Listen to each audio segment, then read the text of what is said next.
சும்மா ஒன்றும் அவங்கள சையதுல் ஜன்னான்னு சொல்லல, உயர்ந்த சொர்க்கத்தின் தலைவி என்று அவர்கள் போற்றப்பட காரணம் அவர்கள் அதற்கு கொடுத்த விலை சாதாரணமானது அல்ல. 26 வயதிலேயே முடிஞ்சிருச்சு வாழ்க்கை. அந்த 26 வயது வரைக்கும் உலகத்தில் எந்த இன்பத்தையும் அவர்கள் பெற கிடையாது. ஏதோ கொஞ்சம் தாய் கொஞ்ச நாள் உயிரோடு இருக்கக்கூடிய காலகட்டத்தில் சின்ன அந்த குட்டி பருவத்தில் வேணா ஏதாவது ஒன்று விரும்பி சாப்பிட்டுருக்கலாம் அன்னை ஃபாத்திமா. வலியுமஹிஸல்லாஹுல்லதீன ஆமனு, ஈமான் கொண்ட மக்களை உள்ளத்தால் தூய்மைப்படுத்துவதற்காக வேண்டியும், யம்ஹக்கல் காஃபிரீன், இறை நிராகரிப்பாளர்களை அழிவில் ஆக்க வேண்டும் என்பதற்காக வேண்டியும் தான் சோதனைகளும் வேதனைகளும் உலகத்தில் உங்களுக்கு தரப்பட்டு கொண்டிருக்கிறது என்பதை அல்லாஹு தஆலா இன்னொரு முகமாக சொல்லித் தருகிறார். நல்லடியார்களே, ஒரு மூமின் நிலை தடுமாறாமல் இருக்க வேண்டிய ஒரு கட்டாயம் அப்படின்றது சோதனையின் மூலமாகத்தான் ஏற்படும். சும்மா இருக்கும்போது நிலை தடுமாறாமல் ஒருத்தர் இருக்கிறாருன்னு சொன்னால் அது ஒரு பெரிய சாமர்த்தியமான காரியம் கிடையாது. கடுமையான வேதனை சோதனைகள் வரும்போது தான் நிலை தடுமாறாமல் இருக்க வேண்டும். நிலை தடுமாறி விட்டானே ஆனால் அவனை குஃப்ரில் கொண்டு சேர்த்து விடும். அதனால தான் அல்லாஹு தஆலா நிலை தடுமாற்றத்தை, அந்த நிலை தடுமாற்றம் எப்படிப்பட்டது அப்படின்றத காட்டக்கூடிய விதத்துல தான் யம்ஹக்கல் காஃபிரீன், காபிர்களை அழிப்பதற்காக. காபிர்கள்னு சொன்னா வெறுமன்ன இந்து அப்படி இப்படின்ற மாதிரி நினைக்க கூடாது. இஸ்லாமியர்கள்லேயே அல்லாவை நிராகரிப்பவன் முழுக்க காபிர்கள் தான். பேர் முகம்மதுன்னு இருக்கலாம், பேர் அப்துல்லான்னு இருக்கலாம், ஆனால் சோதனை வேதனையின் காரணமாக படைத்தவனை குறைத்து மதிப்பிடக்கூடிய ஒவ்வொருவனுமே காபிர் தான். இன்னும் சொல்ல போனா காபிரோட மோசமானவன் எல்லாம். ஏன்னா காபிர் கூட சில நேரத்தில் ஆண்டவனை நம்பி ஓதி பார்க்க வர்றான், பார்க்குறோமா இல்லையா? அல்லாவை நம்பி அல்லாஹ் கடவுள் எனக்கு உதவி பண்ணுவாரு அப்படின்னு சொல்லிட்டு என்ன செய்யறான், அவன் வர்றான். ஆனா இவன் இறைவனை நம்பிக்கை கொண்ட இவன் அல்லாவை குறைத்து மதிப்பிட்டு அவனுடைய இஸ்ஸத்திற்கு மாற்றமான காரியத்தை பண்ணிடுறான் சகோதரர்களே. அதனாலதான் அல்லாஹ் தஆலா குஃப்ர பக்கத்துல கொண்டு வர்றான். உன்னை தூய்மைப்படுத்துவதற்காகவும் காபிர்களை அழிப்பதற்காகவும் தான் சோதனை எல்லாம் உங்களுக்கு அனுப்பி தந்திருக்கிறேன் அப்படின்னு சொல்லி. இலங்கையில ஒரு சகோதரர், கடுமையான கஷ்டப்படக்கூடிய ஒரு சகோதரர், கிட்டத்தட்ட 3 அக்கா தங்கச்சி, அவர் ஒரு ஆளு. ரொம்ப கடுமையான கஷ்டத்திற்கு, இன்னலுக்கு, துன்பத்துக்கு, துயரத்திற்கு ஆளாகக்கூடிய அந்த நேரத்தில் அல்லாஹு தஆலா இன்னும் அதிகப்படியாக அந்த சோதனையை பலப்படுத்தக்கூடிய விதத்தில், அந்த ஆள் ரொம்ப தொழுகையாளி, இன்னும் அவருடைய உள்ளத்தை எப்படி இருக்கிறான்றத பார்ப்பதற்காக ஹாஸ்பிட்டலுக்கு அட்மிட் பண்ணக்கூடிய ஒரு சூழ்நிலை ஏற்பட்டிருக்கிறது. அக்காவுக்கு பணம் இல்லை என்ற ஒரே காரணத்திற்காக ஏதோ ஒரு செல்லாக்காசு ஆஸ்பத்திரியில் கொண்டு சேர்த்து, கவர்மெண்ட் ஆஸ்பத்திரியில் கொண்டு சேர்த்து அந்த அம்மா இறந்துடுறாங்க. சின்ன வயசுலே இறந்துடுறாங்க. அது ஒரு பெரிய அழுத்தமாக அவருக்கு ஆகிவிடுகிறது. அவர் சொல்றார், மக்கள்கிட்ட சொல்றார், எனக்கு அவ்வளவு கஷ்டம், அவ்வளவு துன்பம். என் தங்கை, என்னுடைய அக்கா, அவங்களுக்கு உடம்பு சரியில்லாத சூழ்நிலையில நல்ல ட்ரீட்மெண்ட் கொடுத்தா அவங்க பிழைச்சுக்கிருவாங்கன்ற ஒரு சூழ்நிலையில கூட நான் என்ன செஞ்சிட்டேன், காசு இல்லாததுனால எங்கேயோ ஒரு ஏப்ப சாப்ப கவர்மெண்ட்ல கொண்டு சேர்த்து சரியான ட்ரீட்மெண்ட் இல்லாம அவங்க இறந்துட்டாங்க. இறந்த பிறகு அல்லாஹ் ரப்புல் ஆலமீன் கொஞ்சம் கொஞ்சமா அவரை தூக்கி விடுறான். சப்பல் கடை வைக்கிறார்.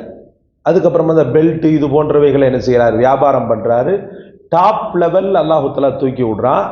அப்ப அந்த அக்காவின் சேலை இருக்குது பாருங்க, அந்த அக்காவின் சேலைய பீரோக்கல்ல, அவங்களுடைய ஆடைகளை யாருக்கும் அவர் கொடுக்கல, அடுக்கி வச்சு அதை பார்த்து அழுவாராம். காசு எனக்கு இல்லாம தானே உன்னை நான் விட்டுட்டேன், ஆனா படைத்தவன் உன் மரணத்திற்கு பிறகு எனக்கு ஒரு நல்ல வாழ்க்கையை தந்திருக்கிறானே. இந்த இடத்துல நல்ல பார்த்தீங்கன்னா அது இது லிங்க் ஆகும். வலியுமஹிஸல்லான்ற வார்த்தைக்கு இதுதான் ஒரு பெரிய உதாரணம். அல்லாஹ் ரப்புல் ஆலமீன் ஒரு மூமினை சோதிப்பது அடுத்து வரக்கூடிய ஒரு பெரும் வெளிச்சத்திற்காக அப்படின்றத புரிஞ்சுக்கணும். ஏன்னா ரப்புல் ஆலமீன் ஒருவனை சோதிப்பது அப்படின்றது அது ஒரு மூமினை சோதிப்பது அப்படின்றது சும்மா அவனை விளையாட்டு போக்குல நான் போ, நான் நாசமா போ அப்படின்றது அல்ல. அந்த சோதனையின் மூலமாக அடுத்து ஒரு எழுச்சி அவனுக்குள் வரும், அடுத்து ஒரு உற்சாகம் அவனுக்கு பிறக்கும், அடுத்து ஒரு நல்ல எதிர்காலம் அவனுக்கு பிறக்கும். அவன் கொடுத்த விலை ஒரு சகோதரியின் உயிர். வறுமையின் உச்சத்தில் அந்த சகோதரன் ஒரு சகோதரியினுடைய உயிரையே கொடுத்துட்டான். கொடுத்த பிறகு பிந்திய காலகட்டத்தில் அவனுக்கு அல்லாஹு தஆலா ஒரு பெரும் அங்கீகாரத்தை, ஒரு பெரும் அல்ஹம்துலில்லாஹ் கண்ணியத்தை அல்லாஹ் கொடுக்க காரணமாக அமைந்தது சோதனை காலகட்டங்களில் அவன் காட்டிய பொறுமையும் படைத்தவன் மீது அவன் கொண்ட அசைக்க முடியாத நம்பிக்கையும். முஹம்மது ரசூலுல்லாஹி ஸல்லல்லாஹு அலைஹி வஸல்லம் ஹதீஜா ரலியல்லாஹு அன்ஹா அவங்களுடைய மரணத்திற்கு பிறகுதான் ஒன்னு ஒன்னா பார்க்க ஆரம்பிச்சாங்க. கடும் பெரும் சோதனைகளை பார்க்க ஆரம்பிச்சாங்க. கதிஜா நாயி ஒரு கேடயமாக இருந்து ரசூலுல்லாஹ்வை பாதுகாத்துக்கிட்டே இருந்தாங்க. அவங்க இருக்கிற வரைக்கும் ஒண்ணுமே தெரிய கிடையாது. மனைவின்றவ அப்படிதான். மனைவி இருக்கிற வரைக்கும் அவ அருமை தெரியவே தெரியாது நமக்கு. அவ செத்து போன பிறகு ஆரம்பிக்கும் பாருங்க இருட்டு. அந்த இருட்ட மாதிரி உலகத்தில் எதுவுமே கிடையாது. அல்லாஹ் பாதுகாக்கணும். எல்லா மனைவி மக்களுக்கு அல்லாஹ் நீண்ட ஆயுளை ஆரோக்கியத்தை நசீபாக்க வேண்டும். ஏன்னா அவளுக்கு முன்னாடி நாம போயிடலாம், நமக்கு முன்னாடி அவ போயிட்டான்னு வச்சுக்கிறேங்க. அல்லாஹ் பாதுகாக்கணும். நடைபெணந்தான். அதிலும் காதல் மனைவி, அன்பு மனைவி, அவனை நேசிக்கின்ற மனைவி, எந்த விதமான எதிர்பார்ப்பும் இல்லாமல் அவனே கதி என்று கிடக்கக்கூடியவள். அல்லாஹ் பாதுகாக்கணும். முன்னாடி போயிட்டான்டா, இவன் ஓட்டாண்டி தான் சகோதரர்களே. திரும்ப அவன் கல்யாணம் முடிச்சாலும் சரிதான். திரும்ப கல்யாணம் முடிச்சு அது ஒரு லக்கு தான். செகண்ட் ஒய்ஃப் ஒரு பெருசா நல்லபடியா அமைகிறது ஒரு லக்கு தான், ஒரு அதிர்ஷ்டம், அல்லாஹ்வுடைய நியாமத்து தான். எல்லாருக்கும் அப்படி அமையாது. புழுங்கி அழுவான். பழைய மனைவியை நினைச்சு புழுங்கி அழுவான். பிசாசை கொண்டு முடிச்சு வச்சுட்டாங்களே, நான் சின்ன வயசுன்னு சொல்லி முடிச்சு வச்சுட்டாங்களே, அவன் நினைவுகளுடைய வாழ்ந்து தொலைச்சிருப்பானே அப்படின்னு சொல்லிட்டு. நம்ம சொந்தத்திலேயே ஒருத்தர் அப்படி இன்னும் அழுகிறார், அழுதுகிட்டே இருப்பார். அவங்க ஒரு விபத்துல தான் இறந்து போனாங்க, அவங்களுடைய முந்தைய மனைவி. எதுக்காக நான் சொல்றேன்னு சொன்னா, ரப்புல் ஆலமீன் அந்த உலகத்தின் வாழ்க்கையில சில விஷயங்கள்ல ஒரு கடும் நெருக்கடியை கொடுப்பான். அதை ரசூலுல்லாஹி ஸல்லல்லாஹு அலைஹி வஸல்லம் அவங்களுக்கு கொடுத்தான். அதனாலதான் அப்பப்ப ஹதீஜா நாயகியை நினைத்து பார்த்து கொண்டே இருப்பாங்க. ஒரு கட்டத்துல உச்சத்துல அழுது கொண்டு சொன்னாங்க, எனக்கு அல்லாஹ் தஆலா ஹதீஜாவுக்கு நிகர யாரையுமே தரல அப்படின்னா. அவங்களுக்கு மனைவி எத்தனை பேருங்க? 11 மனைவி. அந்த 11 மனைவியுமே பெருமானார் ஸல்லல்லாஹு அலைஹி வஸல்லம் அவர்கள் சொன்னாங்க, ஹதீஜாவினுடைய இடத்துல அல்லாஹ் தஆலா யாரையுமே எனக்கு தரல.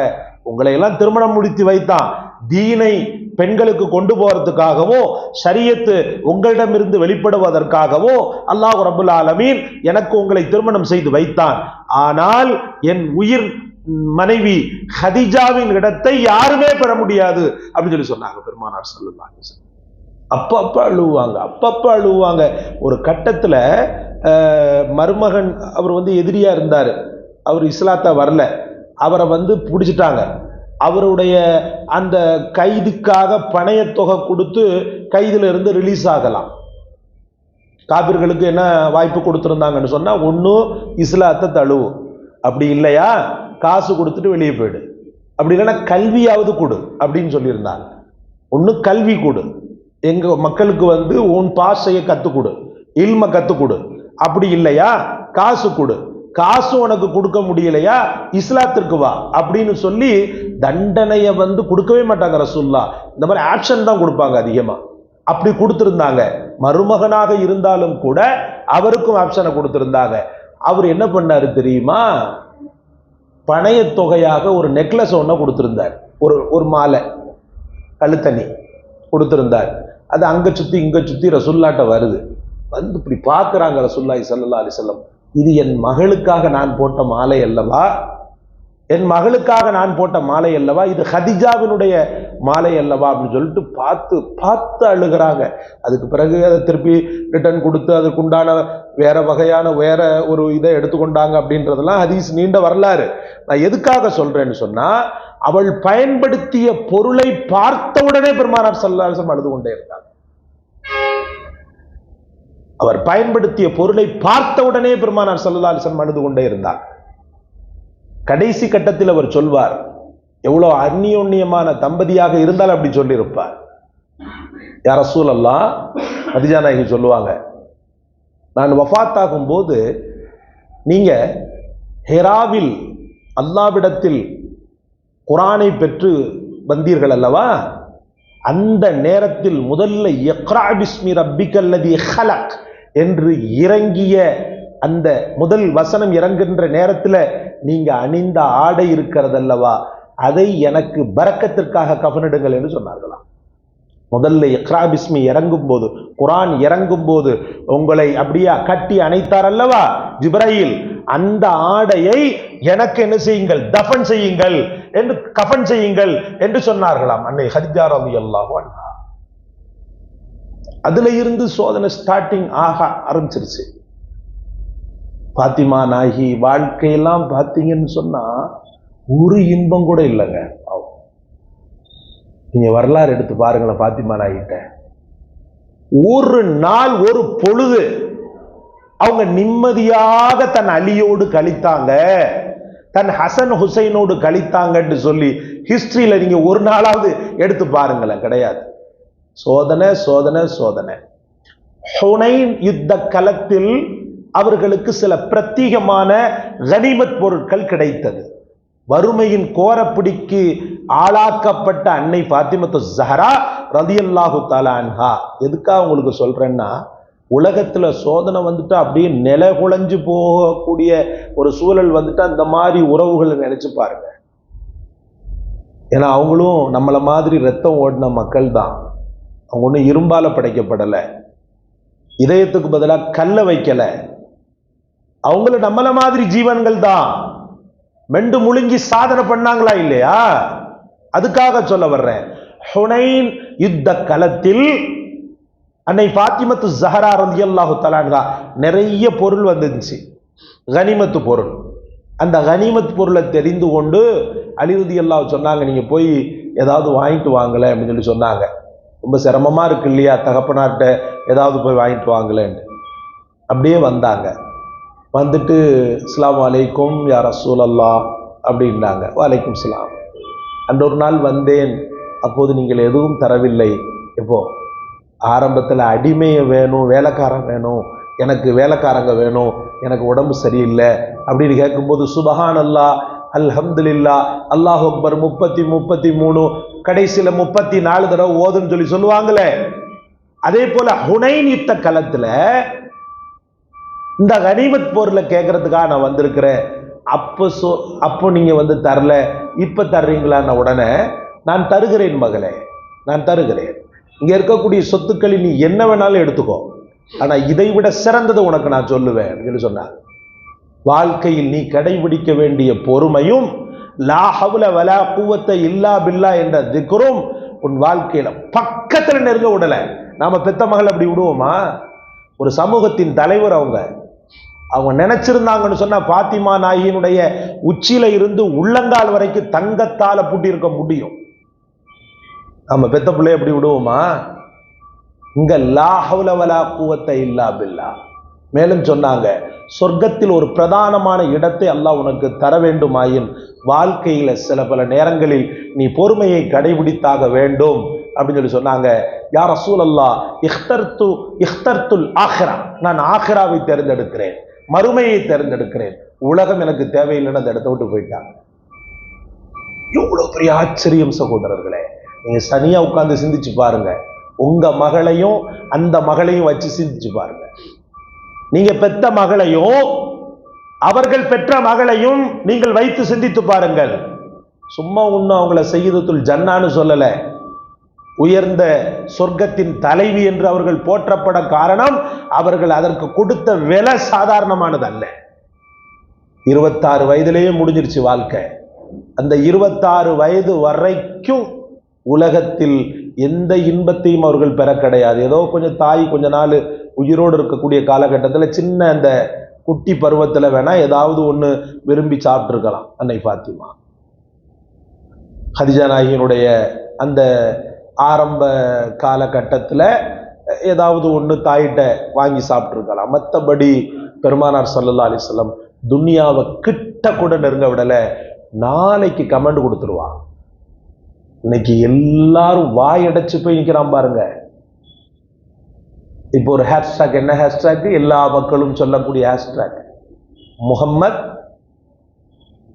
My love Muhammad, my love Muhammad, my love Muhammad, என்னுடைய காதல் எல்லாம் முகம்மது. யார் சொல்றா? இது அப்துல் கரீமோ அப்துல் ஜப்பாரா சொல்லல. யார் சொல்றா? சாமியார்களும் மாற்று மத சகோதரர்களும் ஊப்பியில சொல்லி கைது பண்ணிட்டு கிடக்கிறான். I love Muhammad, I love Muhammad, நான் முகம்மதை விரும்புறேன், நான் முகம்மதை விரும்புறேன்னு அவங்களை சொல்ல வைக்கிறான்னு சொன்னா அப்பழுக்கற்ற வாழ்க்கை.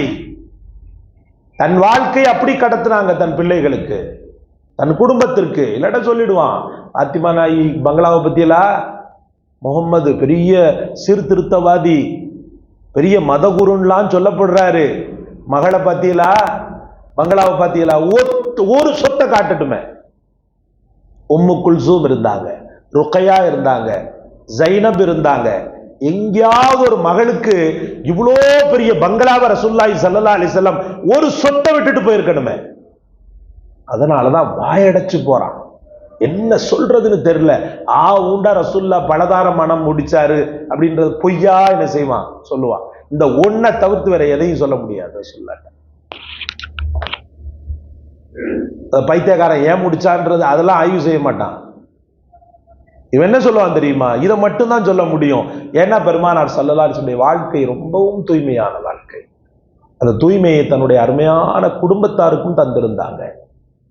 அதனாலதான் துனியாவை நாடி வந்த பாத்திமாவை ஆகரத்தை கையில கொடுத்து அனுப்பிச்சிருந்தாங்க. ஆகரத்தை கையில கொடுத்து லா ஹவ்ல வலா குவத்த இல்லா பில்லாஹ், வாழ்க்கையில் நீ பொறுமையை கடைபிடிக்க வேண்டும். நீ பொறுமையை கடைபிடிக்கும் போது ஆகரத்துல உனக்கு மிகச்சிறந்த சன்மானத்தை அல்லாஹ்வினால் தரப்படும். இஹ்தர்துல் ஆஹிரா, இஹ்தர்துல் ஆஹிரா, அந்த அம்மா சொன்னாங்க, நான் ஆகரத்தையே தேர்ந்தெடுக்கிறேன் சொன்னாங்க. அன்பிற்குரியவர்களே, அதனால்தான் வலி மஹ்ஸல்லாஹுல்லதீன ஆமனு, ஈமான் கொண்ட மக்களை தூய்மைப்படுத்துவதற்காக, அவர்களை களங்கமற்றவர்களாக மாற்றுவதற்காக சோதனைகளை தருகிறோம். வயம்ஹக்கல் காஃபிரீன், இதற்கு நேர் எதிர்மாறாக இறைவனை நிராகரிப்பவனை அழிப்பதற்காக நாம் சோதனைகளை உருவாக்கி இருக்கிறோம் என்று அல்லாஹ் சொல்கிறான். அல்லாஹு ரப்புல் ஆலமீன் உங்களுக்கும் எனக்கும் சோதனைகளிலிருந்து விமோச்சனத்தை தந்தருள்வானாக. சோதனைகளை காணல் நீரை போல அல்லாஹ் மறைய செய்வானாக. எந்த நேரத்திலும் எந்த காலத்திலும் பெரும் துன்பங்களில் இருந்தும் பெரும் துயரங்கள் நம்மை தொடுவதிலிருந்தும் நம் குடும்பத்தாரை தொடுவதிலிருந்தும் பாதுகாப்பானாக. ஒருவேளை தொட்டால் அல்லாஹ் என்று ஒரு சொட்டு கண்ணீர் வடிக்கும் போது வந்தபடு தெரியாமல் அந்த சோதனைகளும் பெரும் துயரங்களும் நம்மை விட்டு விரண்டு ஓடுவதற்கு அல்லாஹ் தௌஃபீக் செய்வானாக.